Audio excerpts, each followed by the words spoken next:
오늘 저희가 함께 나눌 말씀은 호모 엠파티쿠스, 즉 공감하는 인간 또는 공감하는 인격, 이런 제목을 갖고 하나님 말씀을 함께 나누겠습니다. 오늘은 타인의 아픔에 공감하는 이런 모습을 얻기 위한 영적 말씀을 함께 나누겠습니다. 말씀을 증언합니다. 사람은 질문을 멈춘 순간 바보가 됩니다. 바꿔 말하면 사람은 질문을 계속하는 한 아직 바보가 아니라는 것입니다. 질문은 알고자 하는 열정이고 생기 있는 우리의 관심이기 때문에 질문 자체가 없다는 것은 삶의 관심과 모든 목적을 잃어버린 죽은 자의 마음이라는 걸 우리가 알고 있습니다. 그래서 좋은 질문을 받고 또 좋은 질문을 하는 것은 굉장히 복된 일입니다. 특별히 가르침을 하고 사는 제 입장에서는 좋은 질문을 받으면 제 삶에도 굉장히 기쁘고, 좋은 질문 위에 답이 오가면서 그때 느끼는 생동감은 우리의 정신을 귀족으로 만드는 놀라운 자양분이라는 것을 알 수가 있습니다. 얼마 전에 한 제자에게 이런 좋은 질문을 받았습니다. 두 가지였습니다. 첫째 질문은, 교수님, 사랑할 때는 어떤 감정이 듭니까? 물어보는 거예요. 사랑이 뭔지를 알겠는데 사랑하고 있는지 아닌지를 알려면 제 마음에 어떤 감정이 들어와야 제가 사랑하고 있다는 것을 확인받습니까? 물어볼 경우에 참 놀라운 질문이었어요. 그러니까 저는 말했죠. 어떤 감정을 가질 때, 어떤 감정이 내 속에 있을 때 내가 사랑하고 있구나를 느끼냐면 바로 이렇게 측정할 수 있다는 거죠. 누군가를 사랑한다는 것은 줄 수 있는 넉넉함이 아니라 주고 싶은 간절함이 있다는 거예요. 무슨 말이냐면, 누굴 사랑을 하면 뭔가 줄 수 있기 때문에 넉넉히 사는 것이 아니라 이게 없어도 마음에 주고 싶은 간절함이 있다는 거예요. 그래서 뭔가 그를 위해서 희생하고 싶고 좋은 것을 나누고 싶고 더 나아가 쌓으면서 져주고 싶은 이런 주고 싶은 마음이 있는 간절함이 내 속에 있을 때 이것이 바로 사랑의 감정이 있는 증거라고 말씀을 드렸습니다. 제가 두 번째 질문하고 있는 거예요. 아마 이것 때문에 물어본 것 같습니다. 왜 저는 사랑받지 못하나요? 왜 저는 사랑을 받지 못하고 살까요?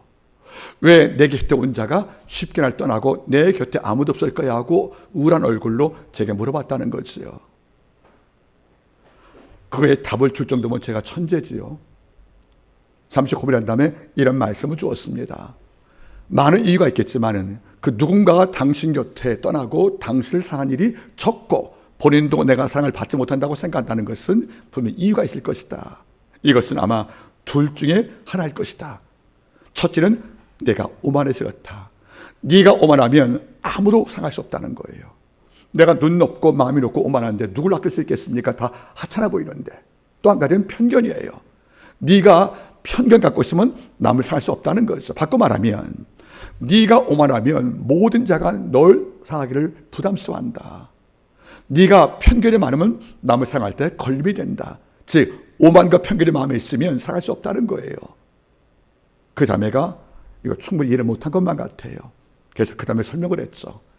그대가 사랑을 받지 못하고 사랑하지 못하는 이유는 한 가지다. 이 둘 묶으면, 오만과 편견 묶으면 공감 능력이 없다는 것이다. 이른바 호모 엠파티쿠스. 네가 공감하는 존재가 못 됐기 때문에 상대방이 널 이해하지 못하는 것이다. 무슨 말입니까? 할 때 제가 말했습니다. 누군가 네 앞에 실수할 때, 누군가 네 앞에서 네 마음을 거슬 행동할 때 너 어떤 반응이냐? 내가 물어볼게. 누군가 너에게 실수할 때 너 혹시 이런 반응 아니냐? 쟤 왜 그래? 쟤 왜 저래? 아니면 다른 반응. 왜 그랬을까? 누군가 당신 눈에 거슬 행동할 경우에 네 반응은 두 가지일 것이다. 네가 공감 능력이 있고 그걸 보려면 바로 이 측정이 필요하다는 거죠. 쟤 왜 저래 한다냐? 쟤 왜 그래? 다시 여러분들 오만이 있는 거예요. 이해할 말이 없다는 거예요. 그냥 다른 마음도 있어요. 저가 왜 그랬을까? 그럴 사람이 아닌데 왜 그랬을까? 이건 뭐죠? 이해할 마음이 있다는 거예요. 그 우리 마음속에 어떤 이해 잘못 본 다음에 우리의 만에 툭 튀어오르는 두 가지 감정들, 쟤 왜 저런다냐? 또는 왜 그랬을까? 이런 감정 기류에서 우리의 공감 능력이 있음과 없음이 평가되는 것이 아니겠습니까? 의사도 마찬가지예요. 환자가 왔어요. 그래 가서 약간 목냐 이에 어떻게 물어봅니까? 어떤 의사 맞았습니까? 어디가 아프세요? 이런단 말이에요. 어떤 의사는 얼마나 아프세요? 그 차이는 쉽지 않다는 거예요. 여러분들 어디가 아프십니까? 물론 물어볼 수 있어요. 그럼 의사는 대충 알거든요. 그럴 때는 어디가 아프자는 이런 직업적 진리보다는 얼마나 아프자는 이런 그의 마음이 있을 경우에 환자의 마음에 더욱더 큰 안색을 느끼는 것이 아니겠습니까? 여러분 돌아보시겠습니까? 어떤 분과 대화할 때 말이에요. 자녀가 이해가 안 된대요. 친구가 이해가 안 된대요. 그래서 만나면 마음이 상한대요. 그래서 제가 말했습니다.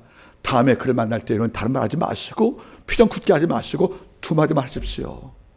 이해가 안 되면은 이리 말씀하세요. 그럴 수 있구나.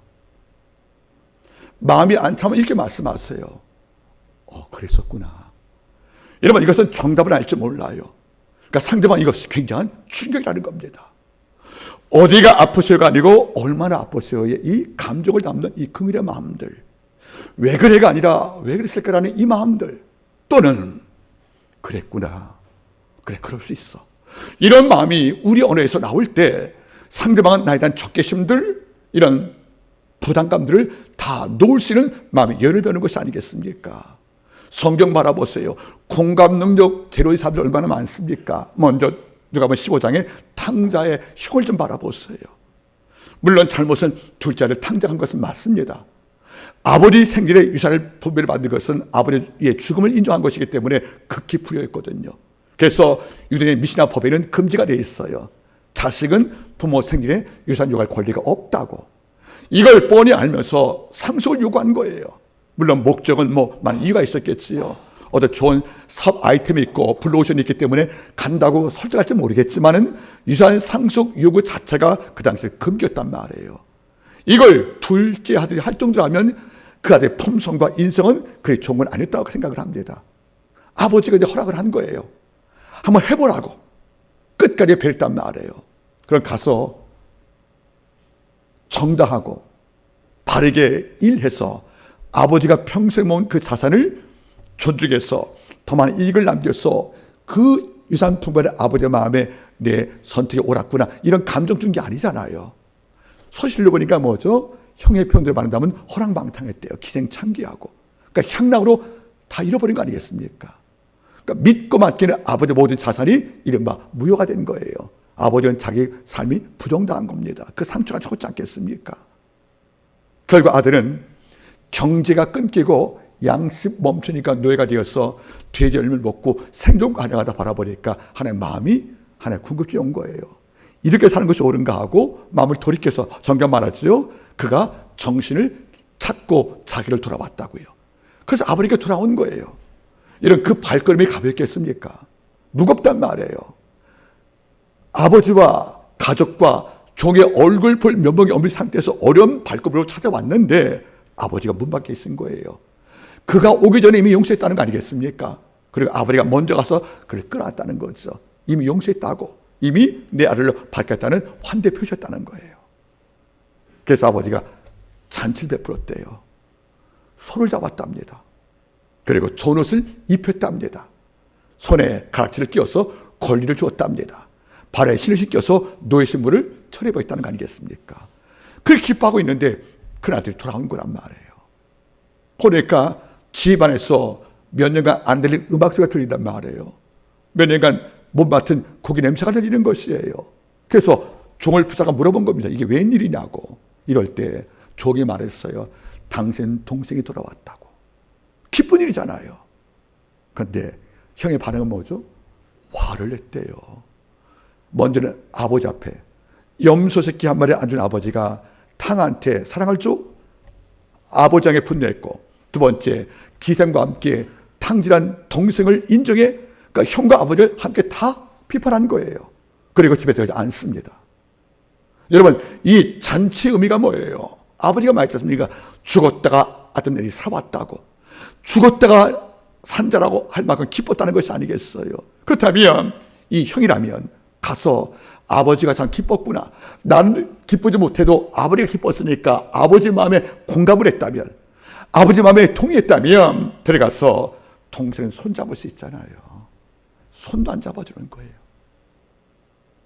아버지 즐거우시죠? 하는 질문도 없다는 거죠. 이게 공감력 제로 아니겠습니까? 이런 성도가 우리 가운데 없지 않다는 겁니다. 그만 그랬을까? 창세기 9장 볼 때 여러분들 노아의 아들 함이 있잖아요. 인류의 범죄에 깊어서 여러분들 모든 자들이 하나님의 심판을 받았고, 노아의 믿음 때문에 여러분들 그의 가정이 구원받은 것이 아니겠습니까? 그럼 돌아보세요 여러분들.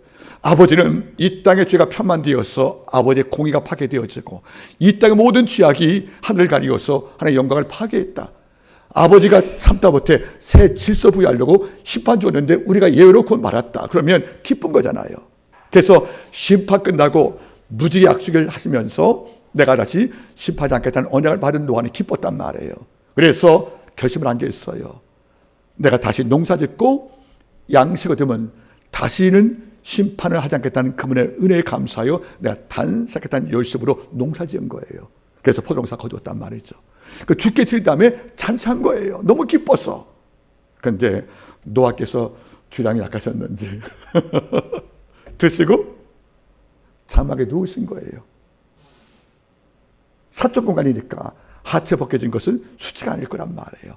그게 장막 바뀐 공적 공간이 아니었으니까. 그런데 이거 누가 본 거예요? 아들 함이 본 거예요. 들어가서 아버지가 하체를 보는 이 추태를 보이느냐고, 이걸 참지 못하고 나가서 형제 셈과 야벳에게 이걸 고발했잖아요. 순간 구원자 아버지가 술 추태 부리는 노예로 전락해버린 겁니다. 여러분들, 만약 함이 좀 생각이 깊었다면, 공감 능력이 있다면 얼마나 기뻤으면 평소 의인의 아버지가 이렇게 할 정도로 술 줬을까? 노아의 마음에 공감했던 함이라면 그런 일을 보지 않을 것이 아니겠습니까? 그런데 정말 이 함도 둘째 아들을 비판했던 형도 공감력 체력이기 때문에 옳고 그를 볼 수 있지만은 더 필요한 사랑과 섬김은 배울 수가 없는 것이 아니겠냐, 그런 말이에요. 저는 오래 기도했었어요. 우리 두 아이가 앞으로 가정을 꾸리면, 물론 미모야 뭐 타고난 것이니까 어찌 할 수 없겠지만 또 예쁨도 좋고 하나 구한 거예요. 남들 울 때 함께 울 수 있는 그 공감의 마음들, 남의 즐거울 때 함께 손뼉칠 수 있는 이런 공감된 인격들, 그 공감이 돼야 우리가 사람됨을 느낄 수 있는 것이고, 이 공감이 안 될 경우에 우리가 슬픈 것이 아니겠습니까? 옛말에 참 귀한 말이 하나 있어요. 한자 말을 용서하길 바랍니다. 옛말에 이런 말이 있어요. 꽃, 즉 화향백리, 술, 주향천리, 사람, 인향만리예요. 무슨 말입니까?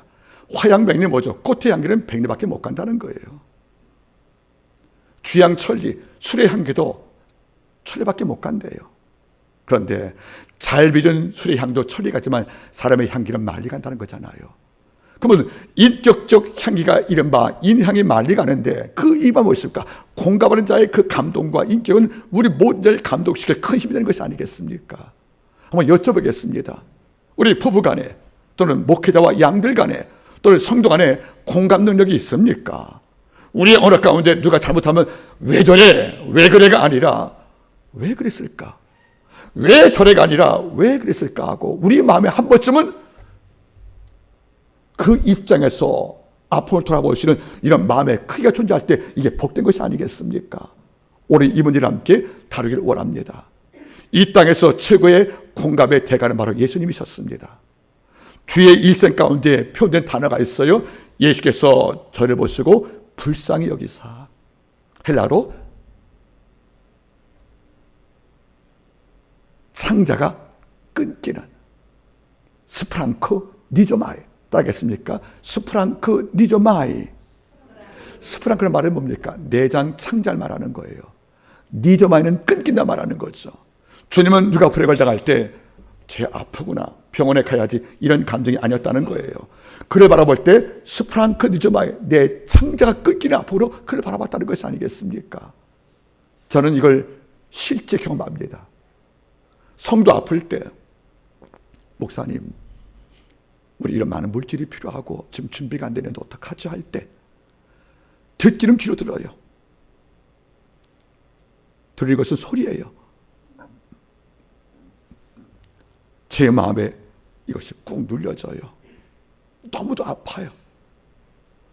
스프랑크 니조마의 창자 끊기는 아픔으로 앞에서 웃고 돌아가지만 귀에 오면 이걸 기도할 때 주께서 땀방울에 피는 마음을 제가 경험할 수 있다는 것이 아니겠습니까? 여러분 오늘 공감의 대가 예수를 바라볼 것이에요. 그리고 그런 모습을 담기로 하는 거 아니겠습니까? 이거 바꿔 말하면 공감의 대로 있던 또 인물이 있습니다. 바로 마리새인이라는 겁니다. 누가복음 18장 바라볼 때 세리가 기도하는 거예요. 마리새인이 기도하는 거예요. 근데 세리가 울었어요. 주님 난 죄인이라고. 근데 그 전에 누가 기도했습니까? 마리새인이 뭐라고 그래요? 나는 이 세리와 같지 않음을 감사하대요. 세리가 왜 세리가 되었는지, 세리의 삶을 살면서 얼마나 아파했을까 하는 이런 감정 없이 그저 내가 세리와 다른 삶을 살고 있다는 것을 자랑하는 이런 독선이 고할 경우에 주는 그 기도 안 들으시고 오히려 가슴을 쭉 울었던 바로 세리의 기도 들으신 것이 아니겠습니까? 여러분은 어느 입장에서요? 매일 살아가면서 우리 입에서 왜 그래 쟤? 이런 독선적인 정죄평가인지 왜 그랬을까? 이런 평가인지 우리의 영적 좌표를 한번 살펴볼 필요가 된 것이 아니겠습니까? 오늘 이 말씀을 통해서 함께 나눠보지요. 배경을 설명합니다. 오늘 주께서 성전에서 기도하고 말씀을 가질 때인 거예요. 하나님의 말씀을 다 증거할 때니까 이 말씀에 권세가 있어서 모든 자들이 야 우리가 말이 새겨 듣지 못하는 설교를 듣고 있어. 말씀의 이해가 깊어져. 그래서 모든 무리가 아침 일찍 성전에 와서 주님 곁에 모여 있는 거예요. 주님은 앉으셔서 랍비가 있어서 말씀을 함께 가르칩니다. 그래서 깨닫음, 기쁨, 감사가 임하는 그 순간에 갑자기 밖에서 웬 인기척이 들리는 거예요. 알고 봤더니 한 여인이 질질 끌려옵니다. 오늘 바라보니까 현장에서 가늠하다 적발된 여인이었어요. 여러분 잘 보겠습니까? 현장에서 가늠하다 적발된 여인의 옷차림은 어떻습니까? 범죄 가늠 현장의 증거를 남기려고 벗긴 채 그대로 데려온 거란 말이에요. 지금 끌려왔던 여인은 하나님 말씀에 표현이 안 됐지만 간음의 증거는 지금 남자가 없잖아요, 여러분들. 그러니까 증명할 수 없거든요. 그러면 간음의 증거를 포착시키고 증명시키려면 벗은만 그대로 끌고 왔다는 거 아니겠습니까? 그러면 모든 무리가 모인 공간에서 여자는 자기의 전신의 일부를 노출시킬 만한 수치 가운데 앉아있다는 것이 아니겠어요, 여러분들. 그걸 바라보세요, 여러분들. 가운데 세웠다는 거예요. 이 말은 뭐죠? 재판장에 세웠다는 겁니다. 그러니까 예수님께서 말씀을 가졌던 이 영적 공간이 사람을 정죄하는 재판장이 되어버린 거란 말이에요. 주님은 황당했습니다. 사람을 살리는 말씀의 공간이 사람을 정죄하는 법정되었구나. 옷차림을 못 갖추고 다 벗겨진 그 여인이 가운데서 고개 숙이고 이러고 있는 상태를 한번 상상을 해보세요, 여러분들. 이런 상태에서 주님은 땅에 글쓰시었고 너희 가운데 죄 없는 자가 먼저 돌사 명령하고 양심에 가까이 사람들이 돌아갔고 주님은 얘를 용서했고 가는 뒷머리다가 다시 같은 범죄에서 끌려오지 말라고 권고했고 이걸로 이 사건이 마무리가 된 거예요. 어떻게 보면 죄를 용서한 사건이에요. 그런데 깊게 볼 때 여기는 예수님의 호모 엠파티쿠스, 이 공감하는 능력이 얼마나 위대한지를 볼 수가 있다는 것입니다. 먼저 첫 번째 어떤 교리입니까, 여러분들? 주님은 땅에 글을 쓰시면서 벗겨진 여인의 수치를 보지 않았다는 겁니다. 이게 무슨 말인가 잘 보겠습니까? 이 말을 이해하려면 먼저 여러분들 이런 대화가 전제가 될 필요가 있어요. 지난 수요일날 대신방을 마쳤어요. 권사들 가정을 마치고 끝나고 신방전 9명이 여러분들 식사를 갔습니다. 꽤 큰 식당이었어요. 거기서 음식을 다 먹은 다음에 제 테이블에 6명이 앉으셨는데 다 먹은 다음에 과일 먹으면서 제가 질문을 했습니다. 이 얘기 저에게 하다가 이런 질문을 했다는 거죠. 혹시 여러분들은 내셔널 지오그래피 TV라든가 어떤 다큐멘터리 촬영을 볼 때 아프리카라든가 아랍의 여인들이 목에다가 여러분들 장신구를 두르고 손에 보석을 끼고 허리에 벨트를 메고 코를 뚫기도 하고 온갖 옷차림에 여러분들 보석을 부착한 상태로 걸은 걸 많이 봤잖아요. 우리가 바라볼 때 아니 물을 길러가는 여인이 여러분들 몸에 보석을 장식하는 거예요. 목걸이와 손발들. 우리보다 무거울 텐데 일할 때 짐일 텐데 할지 모르겠지만은 제가 물어봤어요. 그분들 우리 성도분들한테 왜 아랍 여인들과 아프리카 여인들이 밖을 나갈 때 온몸에 보석을 다 들고 나가는 것이냐 물어볼 때 누가 이야기하는 거예요. 목사님 사치 때문에 그러길래 아니라고. 그거는 그 당시 여인들은 이혼당할 확률이 많다는 거예요. 주님 당시 모든 여인들은 법적 약자라서 남편이 부정을 해도 이혼을 요구할 권리는 없고 약간의 약점 잡을 때 이혼 당할 권리밖에 없는 거예요. 이러니까 여인들은 언제 남편에게 이혼당할지 모를 위험에 살고 있단 말이에요. 그런데 중동 법과 아프리카 법은 이거예요. 여자가 남자에게 이혼당할 때 그 순간부터 재산권이 없어요. 다만 예외가 있습니다. 그때 여자가 자기 몸에 부착된 보석을 갖고 나갈 수 있다는 거예요. 이게 슬픈 일 아니겠습니까? 이혼당한 순간에 집안에 어떤 재물도 갖고 나갈 수 없거든요. 왜? 아내에서 또 남편의 소유였기 때문에. 그러나 이혼당하는 그 순간에 여자가 몸에 부착한 보석이 있지 않습니까? 이거는 네 몸에 있으니까 갖고 갈 수 있다는 거죠. 이것 때문에 여러분 여인이 혹시 몰라서 몸에 보석을 입고 다닌다는 뜻이에요. 그만큼 여자인들은 그 당시에 법적 취약져 있다는 것이고 약자 아니었습니까? 좀 끌려왔네요.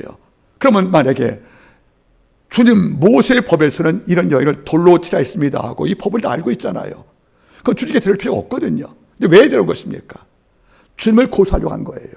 만약에 모세의 법대로 돌로 치라며 하면 두 가지 문제가 생겨요. 영수를 설파한 네가 주인을 바라보고 법에 맡기는 그런 매장함 때문에 주님의 말씀은 오해받는 것이고, 또 한 가지는 모세법의 사용을 언덕에 토기한다고 치면 로마가 사용을 금지한 법에서 유대인이 선포했기 때문에 로마의 법과 저주되는 것이 아니겠습니까? 그러니까 어느 게 하든 이거 문제가 되는 거예요, 여러분들. 그럼 만약에 용서하라고 그러면 모세법을 어겼다가 또 여러분들 시비 걸지 않겠습니까? 이건 한정이란 말이에요. 이런 관계이기 때문에 이 여인에 대해서 물어본 것은 공의를 세우고자 하는 의로운 마음이 아니었다는 거죠. 다만 여인을 빙자해서 주님을 올무에 걸게 하는 그의 술책에 포함된 것이란 말입니다. 그러니까 주님 바라본 거예요. 간음을 했는데 여자만 끌려왔다. 남자 안 왔지 않습니까? 이제 이해가잖아요, 여러분들. 그 당시는 여러분들 간음에 대해서 남자는 자유로웠거든요. 여자만 이혼당했단 말이에요. 그러니까 끌고 왔던 모든 무리는 남자 될 필요가 없는 거예요. 여자 끌려왔다는 겁니다. 이제 간음하다 끌려왔으니 몸에 무엇이 있겠습니까? 어떤 보석도 없다는 거예요. 결국 여자는 지금 말 그대로 빈손빈모로 끌려온 것이 아니겠습니까? 이럴 때 어찌 보면 이 여인은 정말 불쌍한 거예요. 여러분 오해하지 마십시오. 여인의 간음을 두라는 게 아니에요, 여러분들. 그 당시에는 이런 법적 약자인 것을 알고 끌고 왔다는 것이 아니겠습니까? 끌려왔으면은 여러분 잘 보세요. 말씀을 듣기에 모두가 빙 둘러앉고 주님이 가운데 앉으셨어요. 앞에 이 가운데 여자가 서 있습니다. 옷차림 바라보세요. 눈요기감이란 말입니다. 눈요기감들. 이걸 바라본 남자들의 그 추악한 시선들, 이걸 느끼는 여자의 수치감과 이 고통들, 모두가 여인을 바라볼 때 주님은 땅을 바라봤다는 거예요. 여인의 수치감을 느끼지 않게 하기 위해서. 모욕을 당할까 봐 주님은 여인을 바라보고 똑바로 눈뜨고 묻는 것이 아니라 땅을 바라보고 고개 숙여서 여자의 수치스러운 그 현실을 감소시키려고 고개 숙여서 땅에 글을 쓰십니다. 물론 땅에 글 쓰는 대상은 바로 그 잡아왔던 바로 바리새인들이 있지 않습니까? 글 써서 양심의 고통을 주기도 하지만 전 다르게도 본다는 거죠. 주께서 고개 숙여서 땅에 글 쓰는 그 시간에 여자는 자기 옷을 챙겨볼 시간을 얻은 거란 말이에요. 주께서 땅을 두 번 썼거든요. 그때 여자는 끌려올 때 망가진 옷차림을, 속살 보이는 그 상처를 수시하면서 참고 있다가 주께서 글 쓰니까 모든 자가 땅을 바라본 거예요. 여인을 바라봤던 그 추악한 눈길들이 예수의 글을 바라보는 그 순간에 여자는 주님 바라보니까 기회가 왔거든요. 그때 옷을 입고 몸을 챙길 때 수치를 가려우라고 주께서 땅에 글쓴 것도 우리가 이해할 수 있다는 겁니다. 물론 정죄를 요구했던 그들을 경고시키려고 땅에 글쓴 것은 맞아요. 그러나 다른 시간을 본다면 여자는 주님을 통해서 시간을 버는 것입니다. 어떤 시간? 수치의 몸을 가려울 수 있는 그 시간, 이게 바로 공감이 아니겠습니까? 우리는 이것이 안 되는 거예요, 여러분들. 우리는 보면 이 여자가 간음했다고 왜 그랬습니까 하고 따진 것이 아니겠어요, 여러분들. 주님은 다른 거란 말이에요. 이 여자가 간음까지 할 정도의 그 이유가 어떤 것이었을까? 단지 쾌락을 좋아해서? 글쎄, 아니면 남자의 그 부정한 외로 때문에 지친 여자가 혹시 반발로? 또는 돈 많은 남자가 어떤 남편의 빚을 핑자해서 여자에게 육신을 요구한 것인가? 우리 이걸 모른단 말이에요. 성경은 이게 계시가 안 됐으니까. 하지만 우리는 하나거든요. 부정한 여자라고. 주님은 이게 아닌 거예요. 우리는 더러운 여자 평가할지 모르겠지만 주님은 다른 겁니다. 왜 끌려왔을까 하고 공감하는 거예요. 빚 때문에 강요된 성착취인지 남편의 부정에 대한 반발로 이루어진 홧김의 사건이었는지 쾌락을 좋아했는지 주님은 이것을 보고 싶었다는 거예요. 다시 말하면 주님은 어떤 사건 벌일 경우에 왜 그래가 아니었다는 거죠. 왜 그랬을까? 저는 이걸 듣고 싶은 거란 말이에요. 여러분들, 전 지금도 그래요. 땅에 주께서 고개 숙여 글을 썼구나. 꽤 긴 시간을. 그 순간 모든 무리들은 여자의 몸을 지켜봤던 그 추악한 눈줄을 꺾고 땅에 글을 봤을 때 여자는 그 시간을 얻어서 흩어진 옷맵시를 챙겼고 수치를 가리웠지. 어쩌면 주님은 이것도 목적을 삼아서 땅에 글 썼겠구나. 여기서 마음에 감탄하는 거예요. 우리 이런 마음이 있어요, 여러분들. 여러분들 16세기 영국의 여왕 엘리자베스 1세가 있어요. 그는 평생 뭐지냐? 처녀로서 왕국을 통치한 거 아니겠습니까?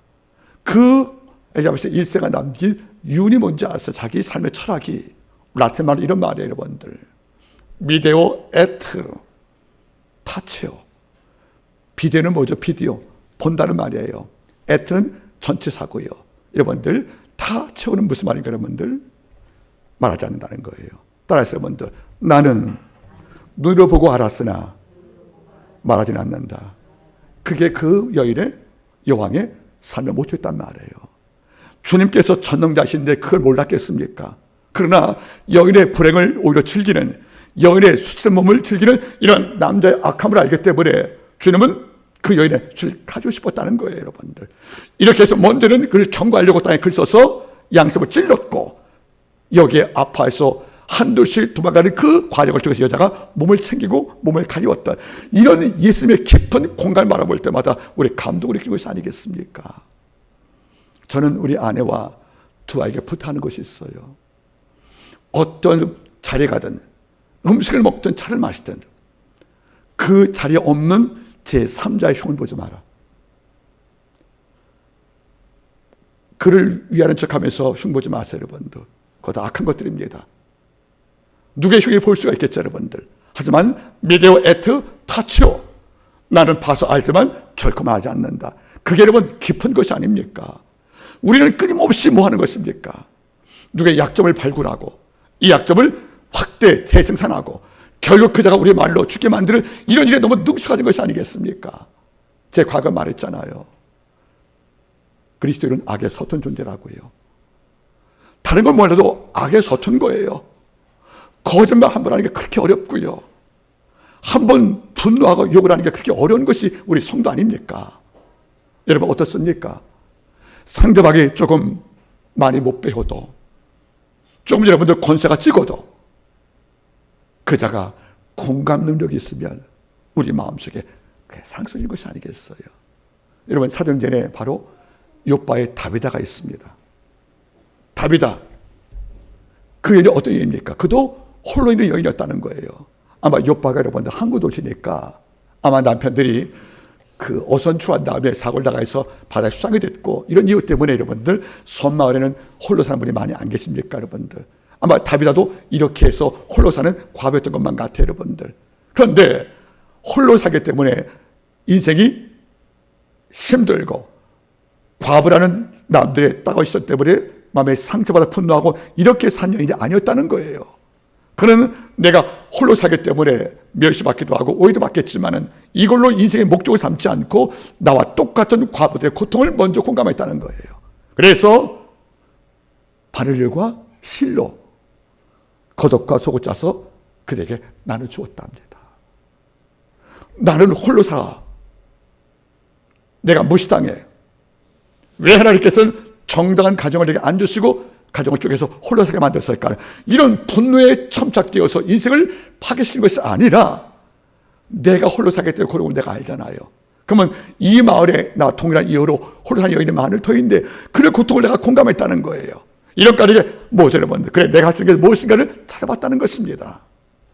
여러분들 없다가 못하는 게 아니에요.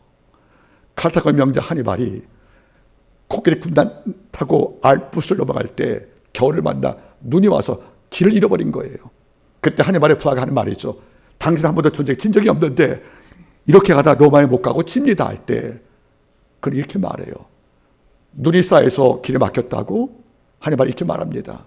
나는 길을 반드시 찾을 것이며 길 없다면 길을 만들 것이다. 나도 과부고 너도 과부인데 무슨 내가 힘이 있어. 동병상련 내 가난 알잖아. 이걸로 주저앉는 것이 아니고 길을 찾고 길을 만든 것이 뭡니까? 그래 나는 바느질 잘해. 나는 바늘과 실이 있어. 이걸로 옷을 만든 거예요. 그래서 여러분들 모든 자에게 공급할 때 뭐가 생겼습니까? 병든 이후에 다비다가 사망할 때에 욥바의 사람들이 근처에 있었던 배도 모셔와서 사령을 아랬고 그가 오자마자 그들은 다비다가 지어준 옷을 다 갖고 나왔잖아요. 이것이 바로 그의 섬김이었다고. 감동받은 베로아가 올라가서 그를 살 때 다비다가 부활로서 인생을 얻은 것이 아니겠습니까? 이게 공감이란 말이에요. 여러분 부탁드립니다. 예수의 심장이 뭐예요? 예수의 마음이 어떤 것입니까? 너희 안에 이 마음을 품으란 말이 무슨 말이에요 여러분들? 주인을 위해 울었던 아파했던 예수의 공감을 내가 이식받는 것이 진정한 여러분들 성대 모습 아니겠습니까? 근데 어떤 분들은 전혀 공감력이 제로인 거예요. 누가 아파서 병원에 있고 누가 어려서 여러분들 밤낮 일할 수밖에 없는 환경을 보고도 여러분들 그 앞에서 여러분들 자기 행복을 자랑하잖아요. 여러분의 행복이 잘못한 말이 아니에요. 자랑도 칭찬도 여러분들 사랑 앞에서 조심할 필요가 있는데 여러분들 모든 자가 가난하게 사는 것이 단지 게을러서만 그런 것이 아니에요 여러분들. 모든 자가 여러분들 돈 벌지 못하는 것을 반드시 저 게을른 놈 이렇게 평가할 게 아니란 말이에요. 여러분들 남의 신발 신어봐야 그가 왜 쩔뚝거리는지 아는 것이고 남 모자 써봐야 여러분들 왜 모자 큰지 아는 것이 아니겠습니까? 한 번쯤 여러분들 언더스탠드 아래에서 바라보란 말이에요 여러분들. 그 이해하는 것이 아니겠습니까? 저는 성도들이 정말 인정이 없고 긍휼이 없고 날카롭고 잔인하고 이런 감정이 포탈할 때마다 마음이 왜 아프냐면 주님은 이것이 아닌데 얼마나 예수의 공감이 컸으면 십자가의 고통을 당하는 마지막 순간까지 한 강도를 구원시키는 이런 역할을 베풀었습니까? 여러분 무엇이 공감이에요? 이웃을 내 몸같이 사는 것이 아니라 내가 이웃이 되어보는 거예요. 그래서 왜 그래가 아니라 왜 그랬을까? 왜 그가 일상에서 얼굴에 기쁨이 없을까? 쟤네 성령 충만하지 못하네. 이렇게 쉽게 말하지 말라는 거예요. 인간의 감정에 망가린 것처럼 인간의 말에 상처로 망가린 방법으로 온다는 뜻이에요. 이런 까닭에 공감 능력을 잃어본 자는 심장은 뛰지만 그 속에 예수가 없는 거지 않습니까? 주의 공감 능력 바라보세요. 모두가 여인 바라볼 때 그는 땅을 바라보십니다. 수치의 눈길을 당신이 절도하시고 땅에 있어서 여자가 옷을 다시 챙길 수 있는 기회를 줬던 바로 그 마음을 너무나 기쁜 것이 아니겠습니까? 두 번째 바라보지요. 두 번째는 주가 말씀해 줬습니다. 너희 가운데 죄 없는 자가 돌로 치다 그럴 때 양심에 질려 돌을 버리고 가지 않습니까? 무엇이 공감해 여러분들? 타인을 정죄할 그 돌을 다시 죽지 않는 겁니다. 우리 손 가운데 돌이 있잖아요. 누구 실수하면 던지려고요. 누구 미우면 던져서 아픔 주려고요. 우리 손에서 돌 대신 다윗의 수금, 사울의 창 대신 다윗의 수금이 하나님의 깃발을 두고 있는 것처럼 우리가 언제까지 내 속에 돌 들고 칠 준비하고 있다면 이것은 그 일이 없다고, 공감이 없다는 것이 아니겠습니까? 어떤 분들은 타인이 한번 실수하면 이거 광고하고 다니세요. 그걸 말 못하고 못 견디시는 거예요. 제가 우리 아이에게 한번 한 얘기가 있어요. 네 뜻과 안 맞고 속상할 때 한번 그거 삼켜라, 그거. 한번 숨 좀 쉬어라, 그거 다 쏟지 말고. 여러분들, 우리 참 돌 많이 들고 있다. 어떤 분은 나쁘게도 상대방 실수를 기다려요. 그의 흠집을 잡으려고. 이런 만나서 타인의 흉볼자기밖에 할 게 없어요. 그렇게 우리가 하찮은 사람들입니까, 여러분들? 어떻게 입에 돌을 붓고 붓기도 하고 손발에 돌 들고 사람을 치려고 하는지. 너 한번 내게 시습 한번 해봐라. 가만히 안 두겠다고. 너 내게 잘못을 한번 해봐라. 너 끝을 보겠다고. 이건 예수의 마음이 아니잖아요. 물론 그 당시에 이게 있었어요. 타리오 원칙. 눈에는 눈, 이에는 이. 그 무슨 말이에요? 누가 네 눈 뽑을 때 상관 눈 뽑으라는 거잖아요. 내 주는 말했어요. 너희가 눈은 눈은 이로 말했거니와 내가 말하노니 이렇게 말한단 말. 이게 전부가 아니라는 거예요. 여러분, 우리가 눈이 범죄할 때 눈을 감는 것이 정당한 것 같지만 주님은 다르게 말씀하셨어요. 그래서 마지막 간대한 말이 무슨 말이에요? 만약 눈은 눈으로 상대방이 눈으로 범죄할 때 네가 눈을 상했으면 네 눈을 뽑는다. 따겠습니까, 여러분들? 눈은 눈으로가 유행하면 이 땅의 모든 사람은 다 소경될 것이다. 여러분, 상대방만 눈으로 범죄합니까? 나도 눈 범죄하잖아요. 내가 상대방 눈을 뽑았어요. 내 범죄할 때 상대방 내 눈 뽑았습니다. 서로 눈 뽑기 경쟁한다면 이 땅에 눈뜨자가 누가 있겠습니까? 그러니까 돌 들고 상대방을 눈 때리는 이런 삶을 갖고 이 땅에 평화가 없다는 것이에요.